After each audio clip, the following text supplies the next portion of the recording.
एक हंसता खेलता गांव जो आज सिर्फ एक वीरान खंडहर में बदल गया है, जहां 84 गांव के लोग एक ही रात में अचानक गायब हो गए और आज तक किसी को नहीं पता चला क्यों। जाते जाते वो इस जमीन को एक ऐसा श्राप दे गए कि आज सदियों बाद भी लोग यहाँ आने से डरते हैं। खौफ इतना कि सरकार ने भी रात के अंधेरे में यहाँ रुकने पर सख्त पाबंदी लगाई हुई है। और जब इंडिया के टॉप पैरानॉर्मल इन्वेस्टिगेटर गौरव तिवारी ने अपनी इन्वेस्टिगेशन करी तो कैमरे में जो चीजें रिकॉर्ड हुई उसे देखकर उनकी रूह कांप गई। जब वो लौट रहे थे तो उनकी गाड़ी पर अनजान बच्चे के हाथ के निशान मिले।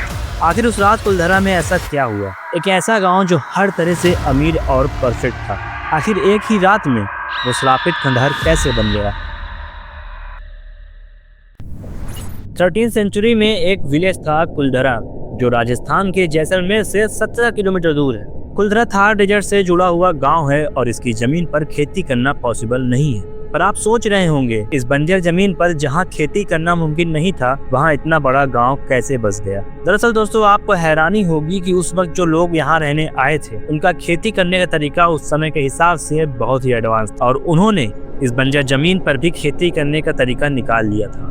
उन्होंने उस समय में ऐसा एडवांस वाटर मैनेजमेंट सिस्टम बनाया था जिसकी साइंटिस्ट आज भी तारीफ करते हैं। सिर्फ एग्रीकल्चर ही नहीं दोस्तों, इन लोगों ने व्यापार और इंजीनियरिंग में भी महारत हासिल की थी और इसी वजह से धीरे धीरे कुलधरा इतना अमीर गांव बन गया कि वहां के लोगों के पास वहां के राजा से ज्यादा पैसा हो गया था। ये गांव एक हंसता खेलता गांव हुआ करता था, जहां न किसी ने दुख देखा था और न ही गरीबी। लोग खुश रहा करते थे। पर आखिर ऐसा क्या हुआ कि ऐसा गांव जो हर तरफ से परफेक्ट था, उसे ऐसा कदम उठाना पड़ा जिसने पूरे गांव को वीरान कर दिया और ऐसा लगने लगा मानो वहां की दीवारें आज भी गांव वालों के इंतजार में हो। दरअसल दोस्तों, उस समय जैसलमेर का एक दीवान था सालिम सिंह।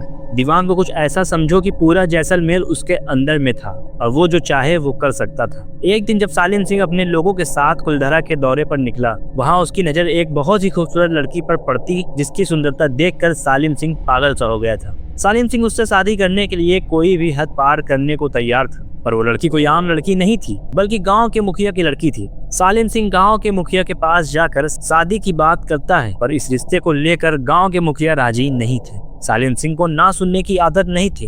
वो गांव के मुखिया को धमकी देता है कि कल शाम तक लड़की मेरे हवाले कर दो, वरना वो गांव को जहन्नुम बना देगा।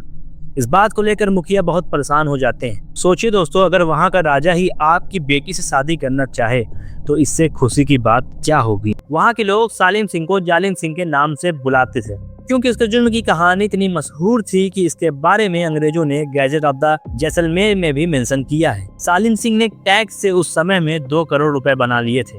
सालिम सिंह की हवेली उस समय की सबसे आलीशान हवेली हुआ करती थी, जिसको चाहता उसको मरवा देता था। गांव वाले जानते थे कि अगर वो इसके सामने आज झुके तो उन्हें उसका जुर्म सारी जिंदगी झेलना पड़ेगा।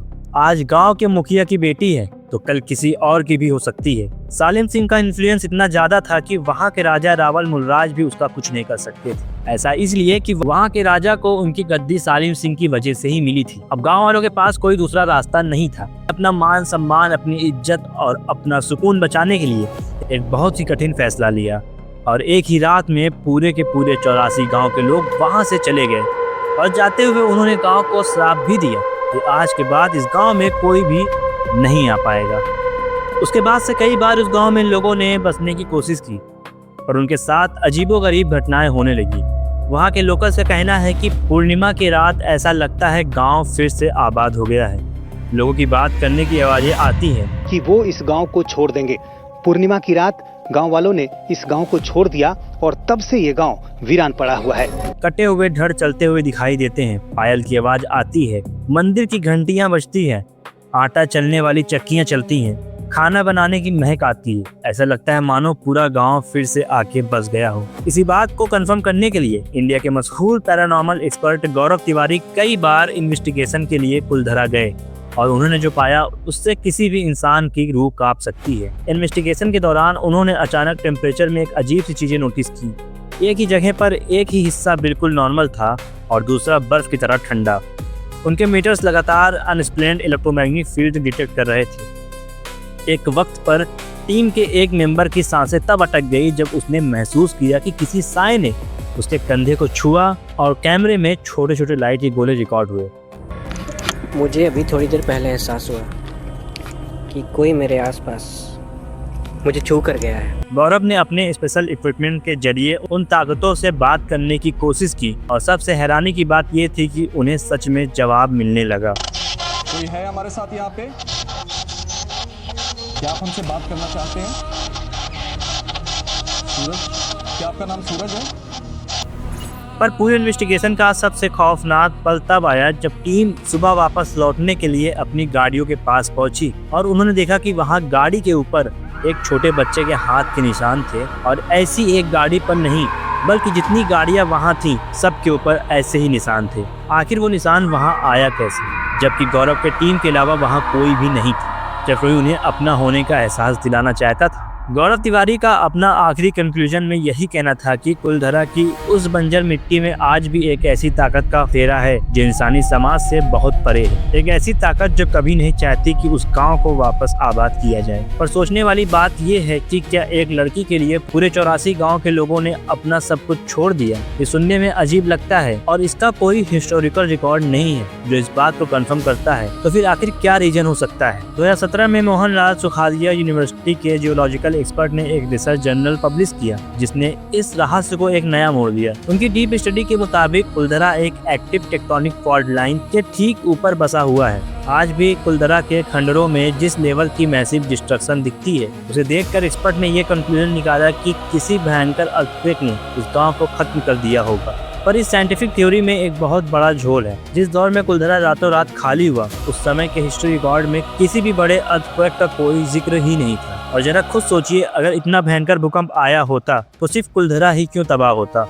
उसके आसपास के बाकी गांव को भी तो नुकसान पहुंचना चाहिए था, जो कि नहीं हुआ।